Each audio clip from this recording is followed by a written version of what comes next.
kita akan mulai kembali kajian kita yang pada sebelum Ramadan kita laksanakan. Insyaallah pada malam hari ini kita akan mulai kembali. Biasa pada pekan pertama memang diisi oleh Bapak-Bapak. Semoga saja jemaah sekalian yang mungkin sudah kesempatan waktu untuk bisa mengikuti kajian ini, kami dengan senang hati sudah bersama-sama untuk ilmu.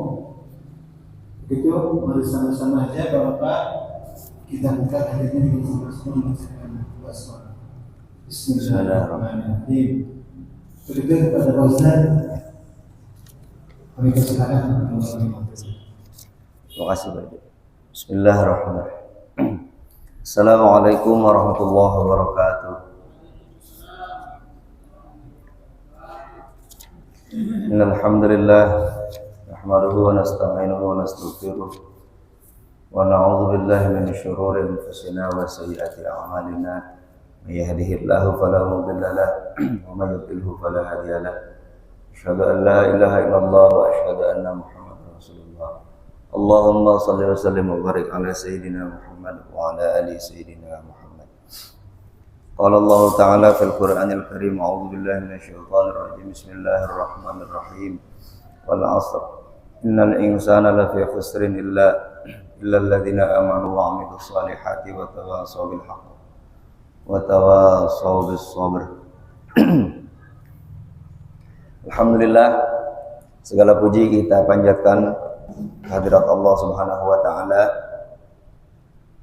Zat yang telah mengkaruniakan kita begitu banyak nikmat, terutama nikmat iman dan Islam, nikmat kesehatan, nikmat kesempatan, nikmat kemauan untuk terus menjaga, untuk terus melanggengkan, mendawamkan kebaikan-kebaikan yang sudah Allah berikan kepada kita di bulan Ramadan kemarin. Bulan Ramadan kemarin rasanya semangat kita untuk beribadah begitu kencang.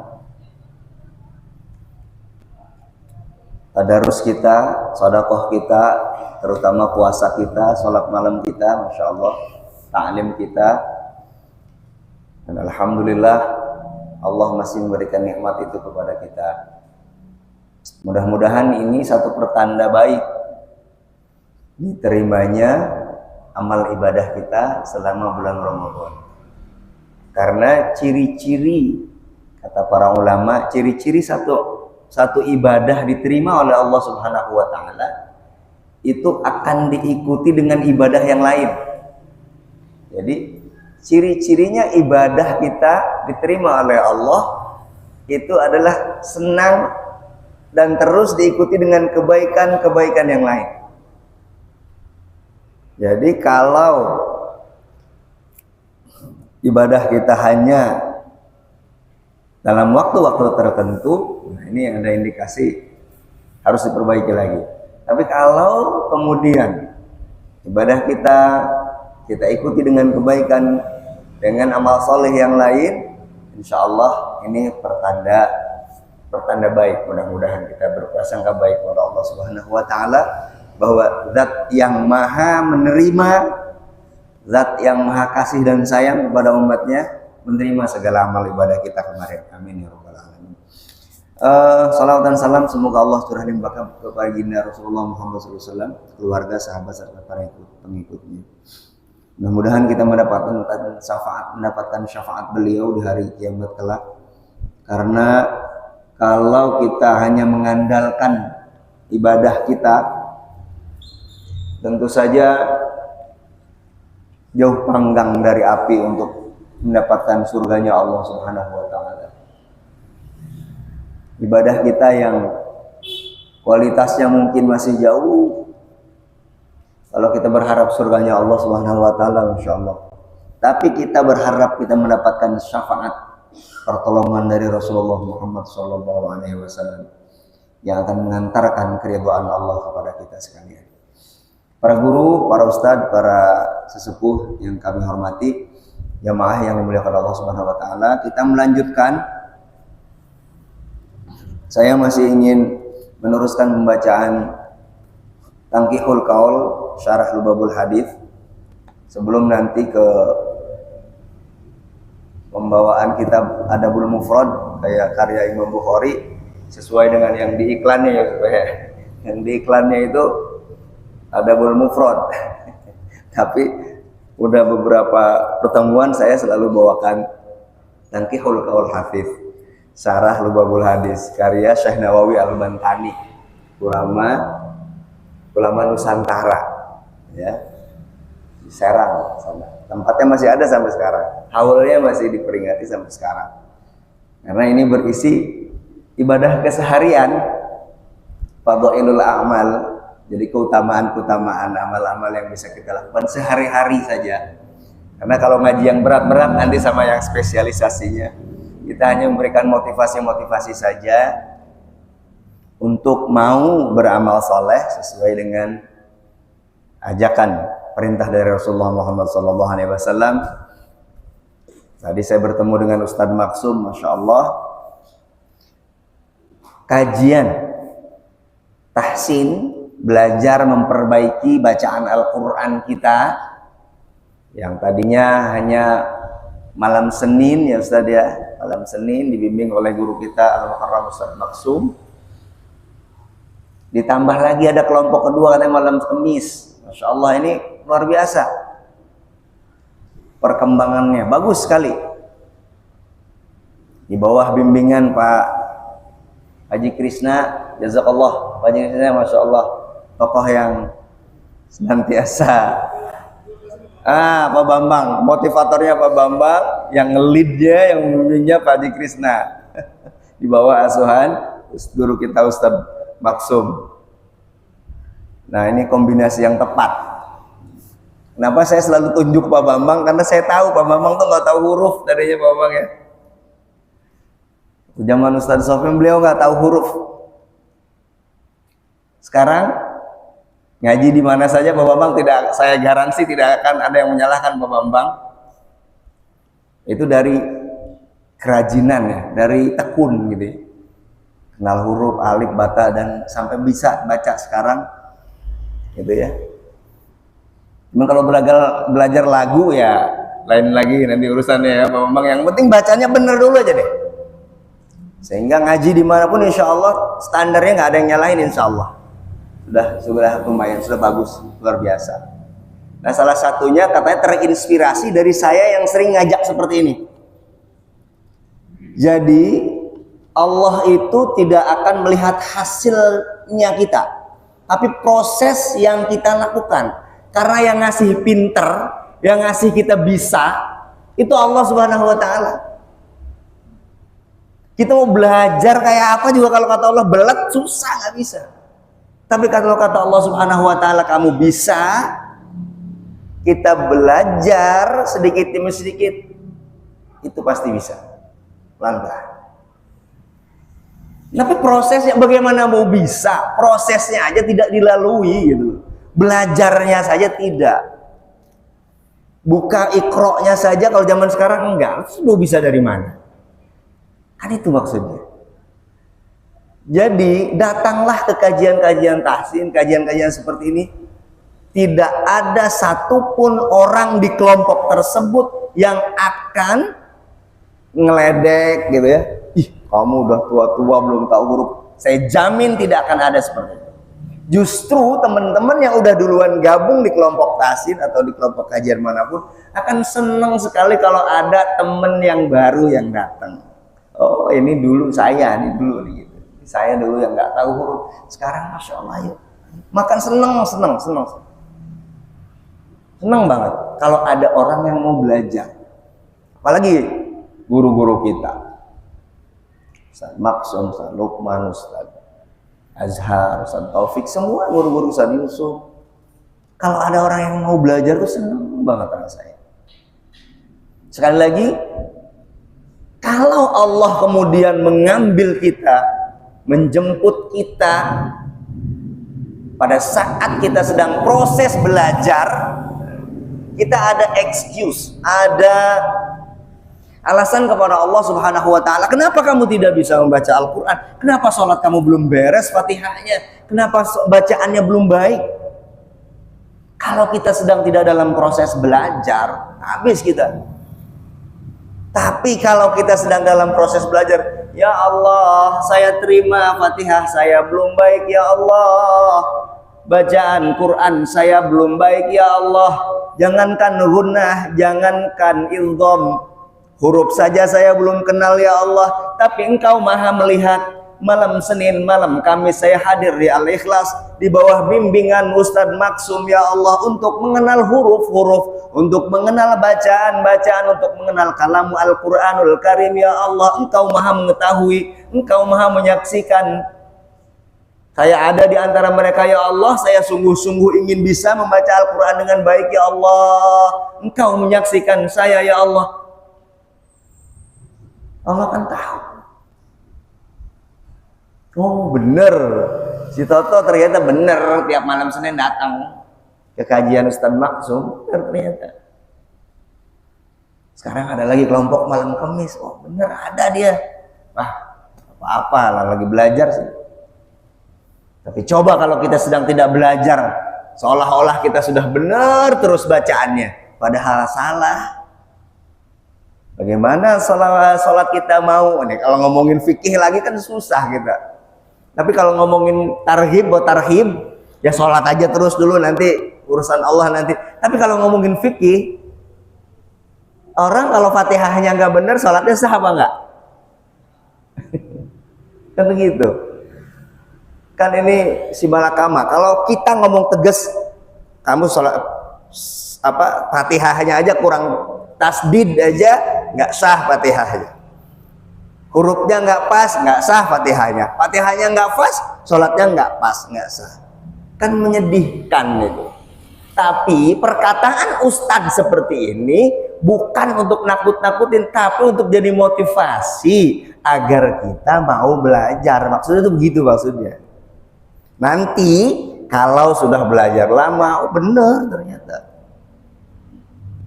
Ngaji dimanapun menyatakan bahwa bacaan Fatihah dalam sholat adalah suatu hal yang wajib, harus benar hukumnya, bacaannya, tajwidnya, segala macam harus benar. Baru kita akan sadar, oh iya. Kalau kita udah belajar, insya Allah kita akan punya alasan di hadapan Allah Subhanahu wa ta'ala. Teruskan yang seperti ini. Sekali saya juga ingin memperbaiki, saya sudah bilang sama Ustadz Maksum, ya saya akan datang juga untuk sesekali karena hubungan dengan pekerjaan saya, untuk memperbaiki bacaan saya. Jadi jangan merasa udah benar bacaan tuh, jangan. Ada hal-hal mungkin yang dulu kita belajar di kampung, ada yang terlewat gitu ya. Jadi kira-kira seperti itu. Belajar terus menerus untuk memperbaiki kualitas ibadah kita. Nah, ini pengantar pembukaan untuk motivasi bagi kita semua, bahwa mengikuti kajian apapun. Nah, yang saya bicarakan pada malam hari ini kajian tahsin, ikutin dengan baik. Itu tadi, Allah akan melihat hasilnya, prosesnya. Sedangkan hasilnya kita mohon dan berdoa kepada Allah Subhanahu wa ta'ala dengan kesungguhan kita belajar dan kesungguhan kita memohon, ya Allah, bisakan saya membaca Al-Quran dengan baik, sesuai dengan hak-hak hurufnya, sesuai dengan makharijul hurufnya, sesuai dengan tajwidnya. Ya Allah, saya sedang belajar, ya Allah, cerdaskan saya, lancarkan lisan saya, ya Allah. Minta sama Allah, minta. Jangan takut jangan ragu, jangan malu untuk meminta. Justru kalau nggak minta kita dianggap sombong oleh Allah Subhanahu wa ta'ala. Nah, kita lanjutkan. Seingat saya pada waktu terakhir itu kita membaca masalah fi fadilatil masajid, keutamaan di masjid. Masjid ini ada keutamaannya. Di antaranya kalau kata Rasulullah, al-masjidu baitu kulli mu'minin. Masjid itu adalah rumah setiap orang beriman. Jadi selain di D17 nomor 9, rumah saya di RT 06, samping makam sebelah sana, rumah saya yang kedua adalah di sini. Maka kalau kemudian saya sehari 5 kali terlihat di sini, ya nggak salah, nggak aneh. Kalau Pak Yono 5 kali di sini, tempat mana Pak Yono yang lebih sering hadir selain di rumah, selain di sini? Sehari ada yang 5 kali Pak Yono kunjungi, ada nggak? Nggak ada ya. Pak Yono ke warung misalkan, warungnya Lubis aja deh. Ada nggak 5 kali sehari dihitung? Jarang. Atau Pak Yono kemana? Ke tempat kemana lah gitu. Nggak ada yang 5 kali sehari. Tapi karena al-masjidu baitu kulli mu'minin, masjid itu rumah setiap orang beriman selain rumahnya. Maka sering kita bertemu di sini. Ini udah kita bahas kemarin pada pertemuan yang sebelumnya, ya. Di antaranya begini lagi, qala Rasulullah sallallahu alaihi wasallam, "Idza ra'aitumur rajula mulazimal masjida fashhadu lahu bil iman." Apabila kalian melihat seorang laki-laki mulazimal masjid, yang dia melazimkan pergi ke masjid, mendawamkan pergi ke masjid, yaitu tadi, kalau lagi ada di rumah, sholat 5 waktunya, laki-laki di masjid, mulazimal masjid, fashhadu lahu bil iman, maka saksikanlah bahwa orang tersebut adalah orang yang beriman, kata Rasulullah Muhammad SAW. Jadi dalam hadis ini Rasulullah mengkaitkan kadar keimanan seseorang dengan dia lazimnya datang ke masjid. Kalau dia sudah melazimkan datang ke masjid, sholat 5 waktu di masjid, aktivitas di masjid, rapat pembentukan panitia Idul Adha di masjid, pembubaran panitia Idul Fitri kemarin, aktivitas-aktivitas untuk umat yang dilakukan di masjid. Apalagi mengatur buka puasa bersama di masjid, mengkoordinir pembagian sodakoh Jum'ah barokah di masjid. Apalagi ngaji di masjid, tahsin di masjid, taklim di masjid, sahad pagi, ba'da subuh, dan lain sebagainya. Nah, ini termasuk mulazimal masjid. Idza ra'aitumur rajula mulazimal masjid fashhadu lahu bil iman.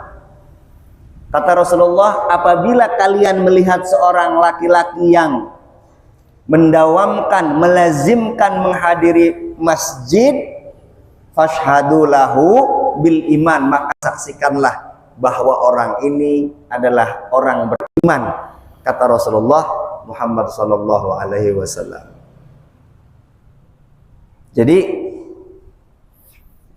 gampang saja kalau melihat kualitas keimanan seseorang, dan itu pun dirasakan oleh kita. Gak usah kita menunjuk orang lain, tunjuk aja diri sendiri. Kalau karena ada kalanya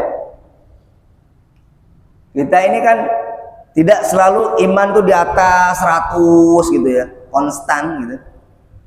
Tapi kadang-kadang kan ada turunnya, entah karena ada masalah atau seperti apa. Itu saya rasakan sendiri ya. Kalau bapak-bapak mungkin kayaknya gimana, terus di atas terus kayaknya. Wajah-wajahnya wajah-wajah soleh banget ini. Luar biasa, wajah-wajah orang bertakwa, apalagi udah dicas bulan Ramadan kemarin. Ini rasakan kan, kadang-kadang ada akhirnya datang ke masjidnya telat-telat gitu kan, masbok terus di belakang. Yang diajak dikasih tahu soft awal itu paling baik. Bahkan kalau harus berebutan nggak bisa soft awal semua, harus diundi gitu ya. Itu udah duluan kita di belakang terus gitu. Nah ini, idza ra'aitumur rajula mulazimal masjid fashhadu lahu bil iman. Apabila kalian melihat seorang laki-laki yang melazimkan datang ke masjid tadi untuk sholat dan lain sebagainya, aktivitas untuk perbaikan umat, fashhadu lahu bil iman.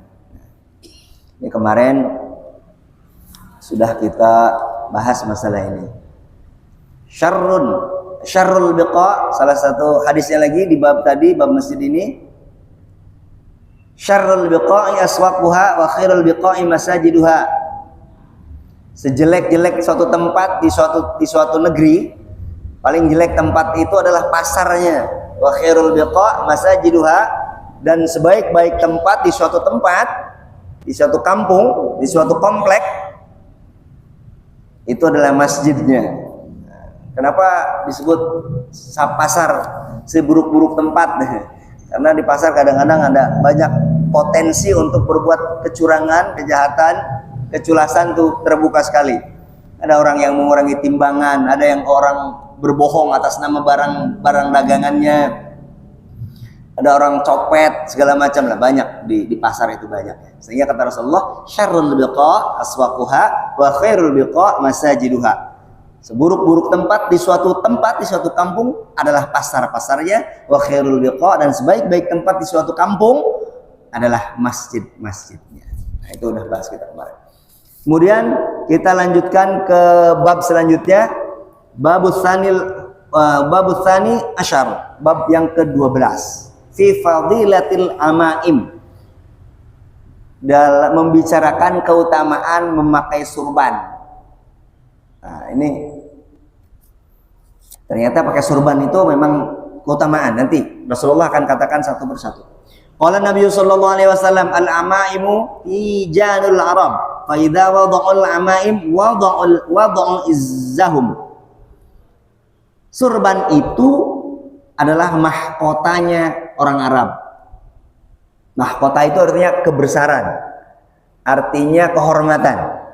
Fa idza wada'ul amaim wada'u izzahum.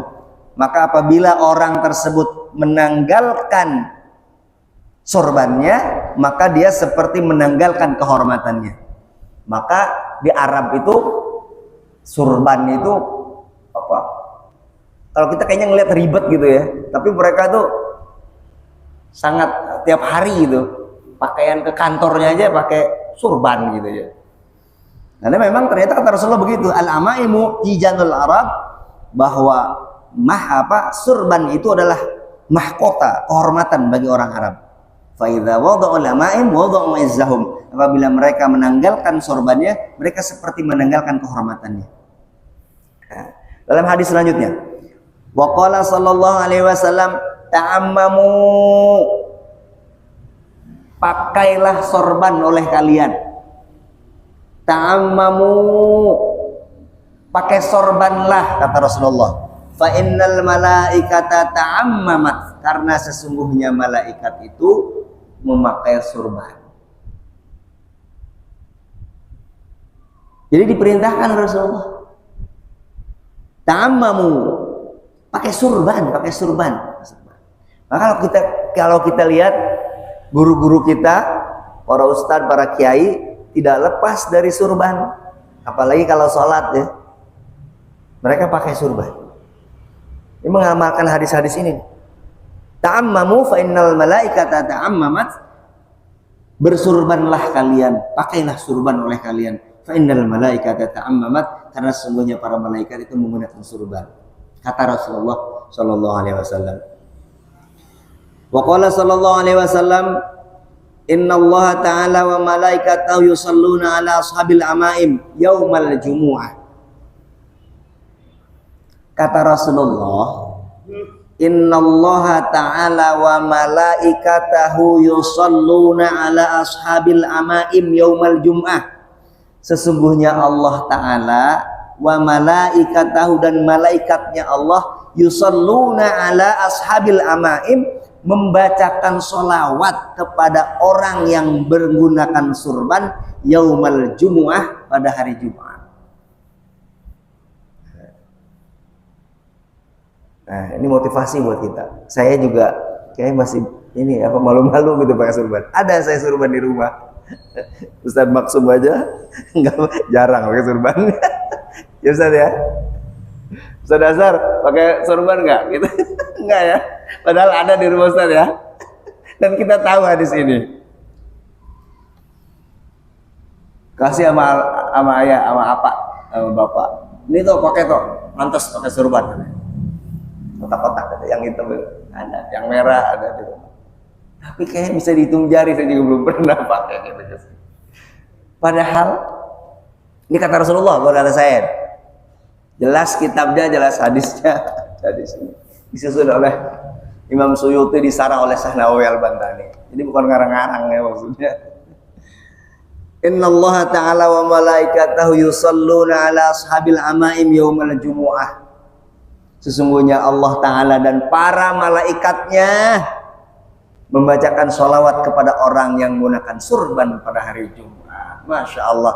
Kalau orang sudah mendapatkan sholawat dari Allah, sholawat dari Allah itu apa sih? Artinya rahmat Allah. Kalau sholawat dari malaikat apa artinya? Doa dari malaikat. Itu artinya.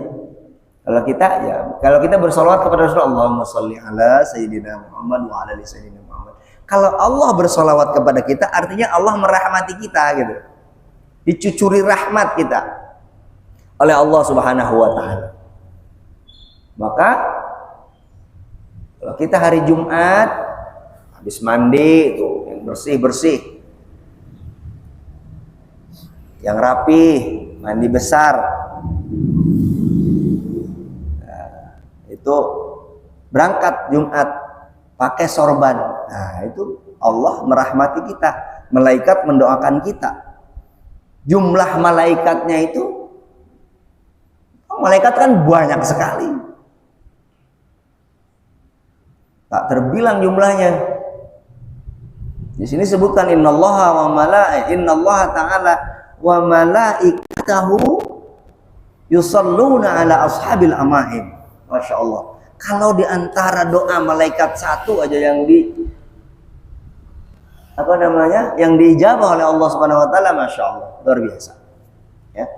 Maka ini jadi motivasi bagi kita. Kita ngaji yang applicable ya, ngaji yang insya Allah kita bisa melaksanakannya. Jadi kalau nanti habis ini kita pada pakai surban, ya karena udah tahu landasannya ya, perintahnya dari Rasulullah tuh ternyata ada seperti itu. Kenapa? Jangan diketawain. Ya bener. Saya kan masih malu-malu pada di umat pojok lorong pakai sorban. Kayak yang iya gitu. Koyo sing yo ae. Tapi ya nggak seperti itu sebenarnya sih. Ya ayolah kita pakai lah. Wa qala sallallahu alaihi wasallam, "Shallatil malaikatu 'alal muta'ammimina yaumal qiyamah, yaumal jumu'ah." Ini sama nih.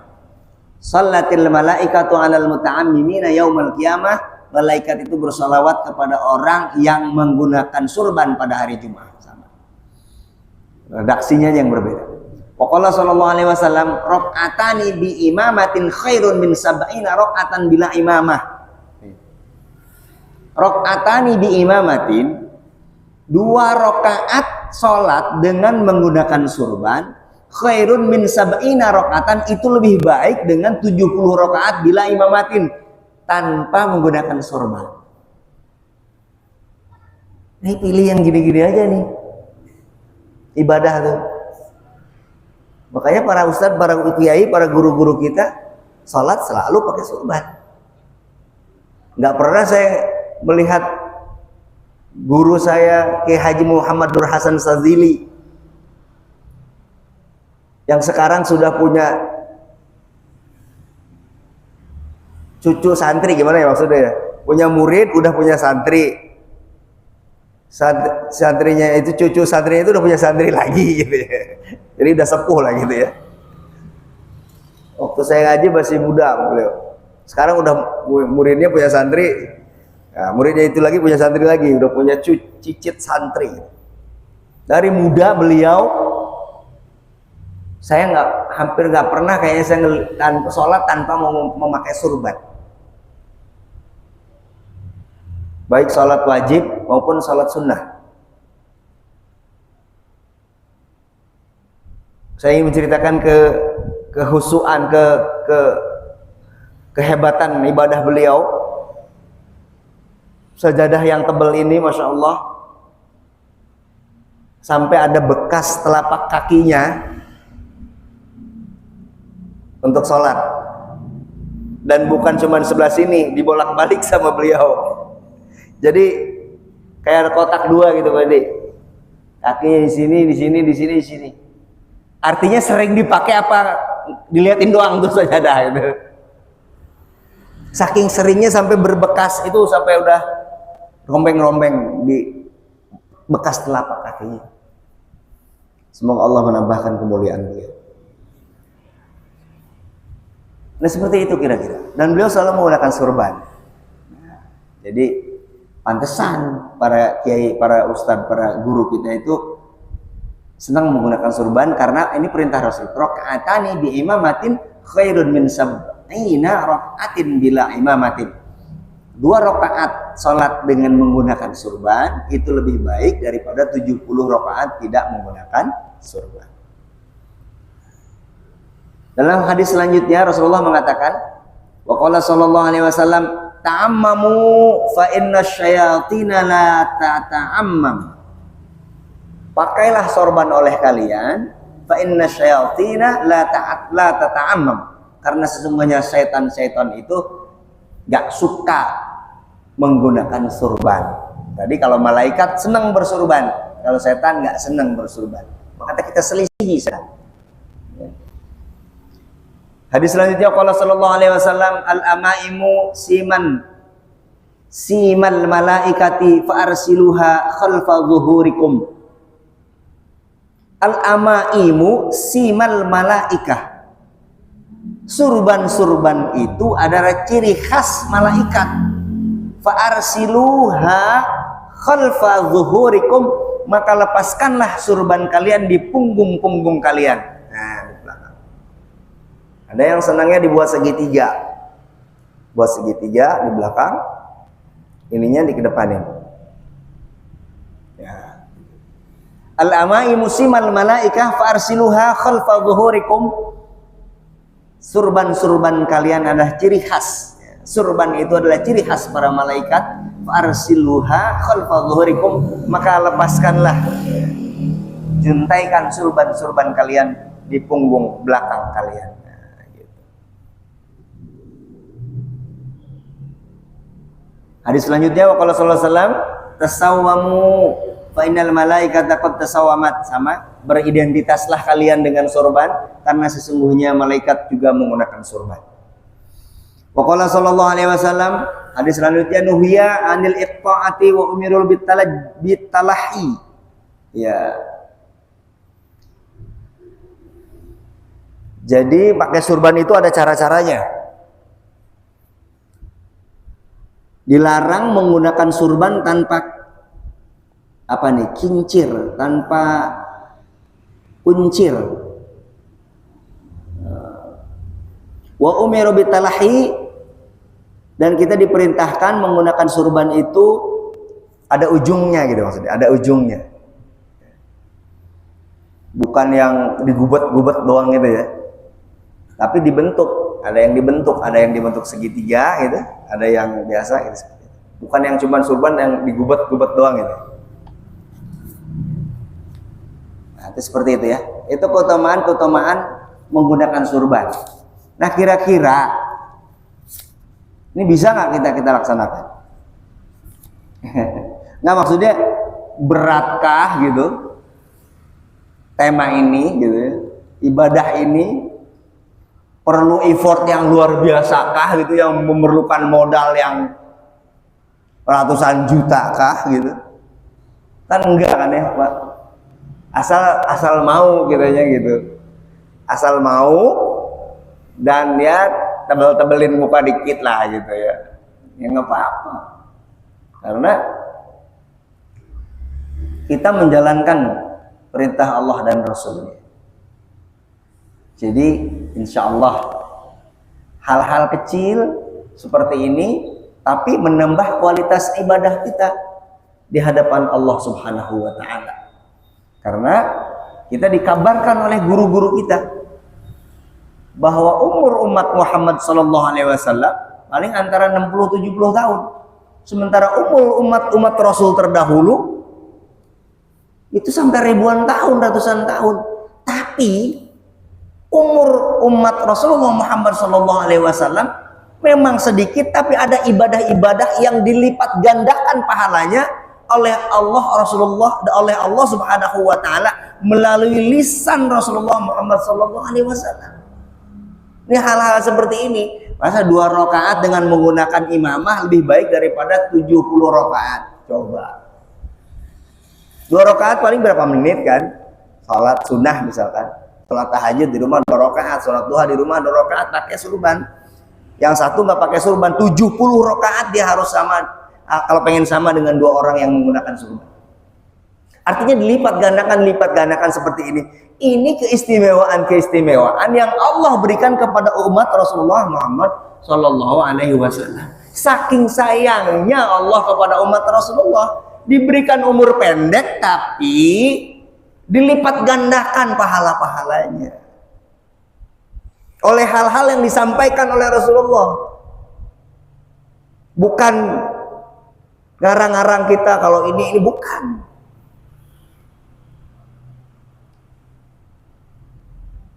Seperti misalkan man shoma ramadhana tsumma atba'ahu sittan min syawal kasaumud dahri.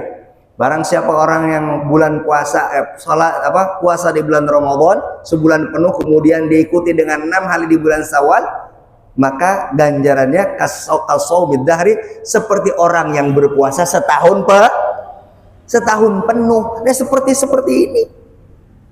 Umat Rasulullah boleh pendek umurnya, tapi dari segi pahala Allah bisa saja bahkan mengutamakan lebih daripada umat Rasul terdahulu. Sholat puasa sebulan ditambah 6 hari bulan Syawal. Mau langsung setelah Lebaran hari kedua ketiga mari, atau mau dicicil mangga, monggo silahkan 6 hari. Itu seperti setahun penuh kata Rasulullah. Setahun penuh kan banyak, 365 hari. Coba kalau tiap tahun kita melaksanakan itu gitu ya, pahalanya kan terus banyak. Belum lagi bicara Lailatul Qadar, malam Lailatul Qadar. Kita berusaha mencari malam Lailatul Qadar karena khairun min alfi syahr. Lebih baik daripada 1000 bulan keutamaannya. 1000 bulan 82 tahun lebih, 83 tahun. Kalau tiap tahun kita berusaha kemudian insya Allah dapat Lailatul Qadar. Coba. Itu makanya walaupun umur umat Rasulullah itu pendek secara bilangan umurnya, tetapi keutamaannya saking sayangnya Allah sama umat Rasulullah Muhammad SAW, maka dilipat gandakan pahalanya. Ini ngerjainnya sekali, pahalanya seperti 10 kali. Puasanya cuma 6 hari, dibalas seperti setahun penuh. Sholatnya cuma 2 rakaat, tapi dibalas seperti 70 rakaat. Nah, hal-hal seperti inilah mudah-mudahan kita bisa melaksanakan dalam ibadah keseharian kita, ya. Mudah-mudahan kita bisa melaksanakannya, dan kita mohon pertolongan kepada Allah Subhanahu wa taala agar kita termasuk orang-orang yang istiqomah di dalam kebaikan. Istiqomah di dalam kebaikan, menjalankan perintah Allah dan Rasulnya, dan nanti kita kelak dikumpulkan oleh Allah Subhanahu wa taala di dalam surganya Allah Subhanahu wa taala sebagai orang-orang ahli khair, ahli kebaikan, ahli takwa di hadapan Allah Subhanahu wa taala. Untuk malam ini saya tidak bisa membuka sesi diskusi dan tanya jawab. Saya ada keperluan sedikit, saya langsung pulang Ustaz sebentar. Saya langsung pulang, mohon maaf, saya ada keperluan sedikit. Nanti insya Allah pertemuan berikutnya kalau ada yang perlu didiskusikan, nanti kita diskusikan. Demikian untuk pertemuan pertama ini, dan insya Allah Jumat pekan depan akan diisi oleh guru-guru yang lain yang lebih berkualitas tentu saja, maka kita hadiri bersama. Demikian, wassalamualaikum warahmatullahi wabarakatuh. Subhanakallahumma wa bihamdika asyhadu an la ilaha illa anta astaghfiruka wa atubu ilaik. Demikian Pak Ustaz Hasan, punten.